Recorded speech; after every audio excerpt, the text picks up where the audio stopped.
mwotika tauya dzanyasi zuva rechigumi noshanu mwedzi uno waiye Kurume. Nyasi wamunangarwa wanga wari kunzvimbo yobulawayo kuZITF kwawanga wari kuita katombo kanyainwa naMambo ikweyo. Madzishe sapo adzimotika muvazhinji wavo zvokutoti wanenge wari kuita kufara kureketa kuno wagopuwa motika dzorudzi rwo DMax iSuzu double cab pakarita kuoma chaipo chiramba wasara. Ipapo wabva wandonzi pokare wachagopuwa mari dzokubhadhariwa kuti wakone kuenda kuzvipatara kwawanoda anonzi pachirungu mamedical aid. Ndipo munotoona kutoti kuita kunanzvana chaikoko dzakakora. Rekai tione kuti dzinokora kusvikira papi munguva yesarudzo yatiri kunangana nayo iyi, nekuti zvagara ndo zvinondoitika kuti nguva yesarudzo aiwa wanombopuwa tunhu zvozooma nguva yekuti sarudzo dzapfuura. Kwai nyika yeZimbabwe ingangopinziwa mushishi kureketa kuno kuisiwa mudima chairo nowabi yavo wokuzambia. Ipapa kwai ZESCO iri kureketa kuti zesa ino chikwereti kwairi chinopfuura mamirioni 10 chaiwo omari yekuAmerica. Uku omagetsi akapuwa Zimbabwe mwedzi watabvayu pakaita kunyangariwa chaiko. Ndipo munotoona kutoti zvonyika yedu mari inenge iripo asi inoseenzesiwa zvinhu zvisirizvo. Kureketa kuno mari yagotengesiwa dzimotika dzokupuwa naMambo dai iri mari yaenda kobhadharwa magetsi kana kutoingidzira magetsi atiri kuboya munyika zvaiita zviri nani, kana kutoti dai yakatenga hayo motika dzokutakura nevarwere munyika zvaiita zvakanaka. Kunyange dai vakatoti ishe ega ega anopuwa motika ibodzi yogotakura varwere zvaiita zviri nani, asi zvomunyika medu zvakaoma. Kwai ino wakuru mwana asingacheme anopfira mubereko. Tiri kufara kuti zvakatoitika zvakanaka chaizvo zvokuchema kwakaita vanhu kuti kanzuro yeguta reHarare ireke zvairi kuita zvakanyanyisa. Kureketa kuno kwai kanzuro yagoreketa kuti mari yevanhu vanenge vapfuurira kana kuti vanenge varibe kubhadhara mari dzopokumira muguta yakusvika youpenzi yakusvika pamadhora 50 basi. Imwe yomadhora 60 yabva yatomisiwa. Tiri kuramba tichitenda, rekai tione kuti zvinopera papi izvozvi. Wozeki wagoburika wari kureketa kuti nyaya yekukubana nokuitirana zvisirizvo inofanira kuti ikuwe nokuda kwokuti kuno wabiyawo kunzvimbo yeAirport wakavhiringidziwa wakakubiwa nevamwe vanhu vanonzi ndobato roZANU-PF. Kwai vanhu wanga vari kuvanangidzira kuti muri kuita zvobato roTriple-C nokuti wanga wakapfekera kunhu hembe kunoreketera kuti kworuvara rweyero iro ruvara rwemabhanana rwuri kuseenzesiwa noTriple-C. Pakaita kunyangariwa kana vakomana ukaona zvaita kudandi woziva kuti manyongori chaiwo. Rekai tione kuti zvinopera sei ipapa.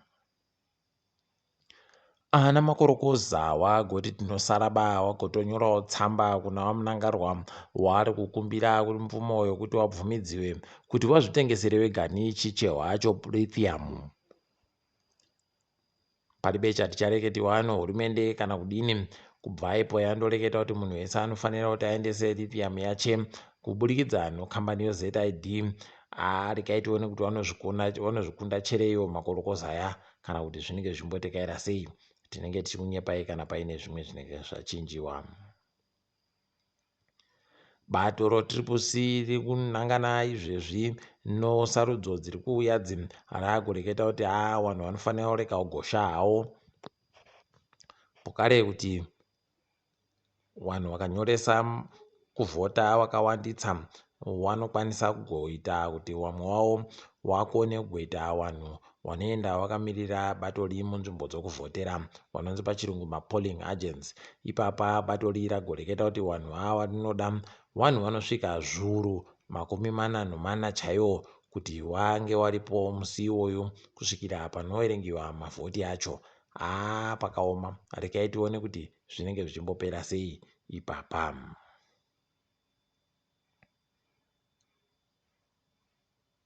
Kwai vamwe wechiZimbabwe wairairidza zvikoro zvofundo yepamusoro kunzvimbo yeSouth Africa wanga wari pasi poiwo mapepa OZP kwai waendesa hurumende iyo kuSouth Africa iyi kudaro dzimhosva nonyaya yekuti wakabuditsiwa mabasa, kwai wari kugoreketa iwo kuti wakaitiwa nyaya yorusarura chaiyo yakaita kunge yonguva apartheid kusiyisiwa mabasa eko wagoita. Rekai tione kuti wachaihwina chere kumatare kwawaenda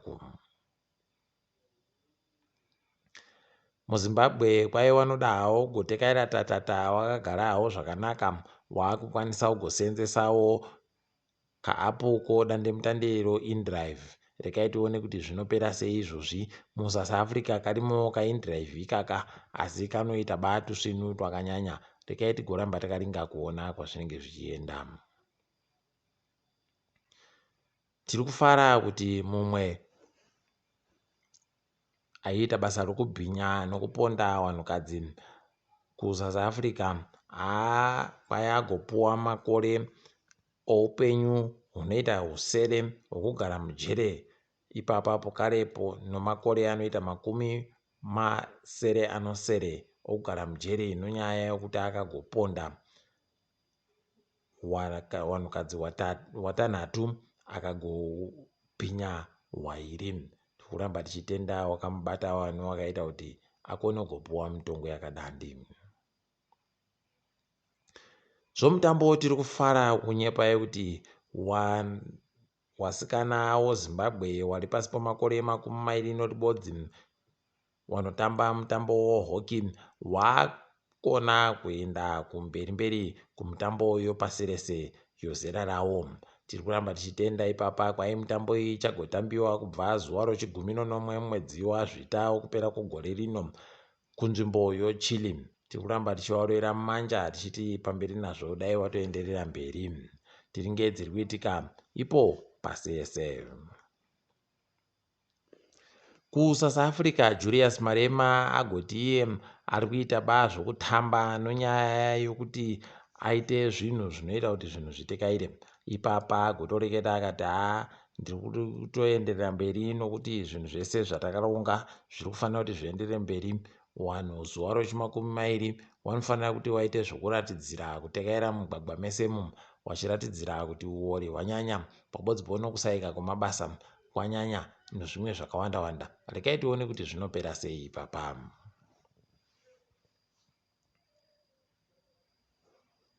Tiri muSouth Africa pokare wamwe wanhu wari wanawo bato roANC wanga wari wamiriri mudare reparamende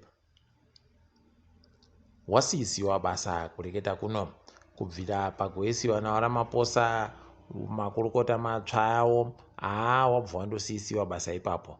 Imi pakaita kuoma chaiko. Rekai tione kwazvinenge zvichienda kuti ndokupi. Kana zvakadando ticharamba tichingoringa. Zviri kuhwadza zviri kuitika nyika dzakatenderedza dzinosanganisira Malawi, Mozambique neMadagascar. Ndipo munotoona kuti pakaita kunyangariwa.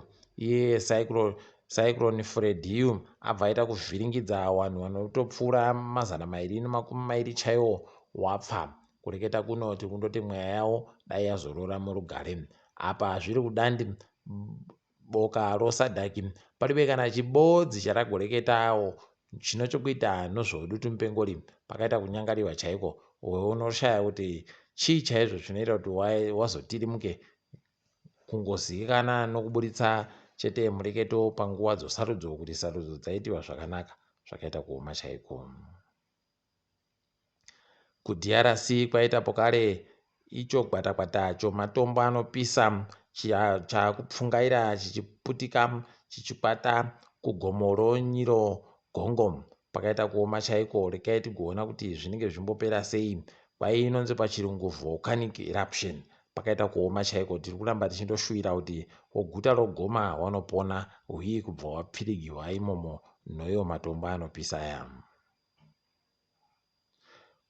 kuSouth Sudan wamwe anakadzitape wairi waburitsiwa kubva kumapurisa kwanga wakabatiwa kubva paburika vhidhiyo yemutungamiri wenyika ikweyo achizviitira weti. Pakaita kuoma chaiko. Rekai tione kuti zvinenge zvimbodini ipapa. kuBritain tiri kufara kuti kwai kuno mumwe mukadzi apowa makore masereno chidimbo wokugara mujere nonyaya yokuti agonyepera vamwe varume kuti wakamubhinya wakamurowa wakamuendesa kunzvimbo dzaanga asingade. Rekai tione kuti zvinodini papasi zvakaita kunyangariwa chaiko. Kupedza nhau dzanyasi tiri kubata iyo mutambo yeUEFA Champions League. Makazviona zvakaitika nozuro. Shaikoro Harandi iri kuramba ichindoita kuvhiringidza nokugwesa iko aigweita magobhorayo kuti kwakuchiri kwega chere kana kuti kwaano zvimwe zvanga zvindoripo. Imi kaimi kana dziri tsotso aiwa wakabata tsvinu asi takaita kuona idi wamwe wari kutambisiwa tsotsa chaiyo naiye Harandi pakaita kuoma chaiko. Rekai tione kuti wanoperera papi mwaka uno mutambo iyoyi yeUEFA Champions League. Tiri ipapo zvedu, rekai tigumire pano kwanyasi. Ndini wenyu mhanduwe WeNhau.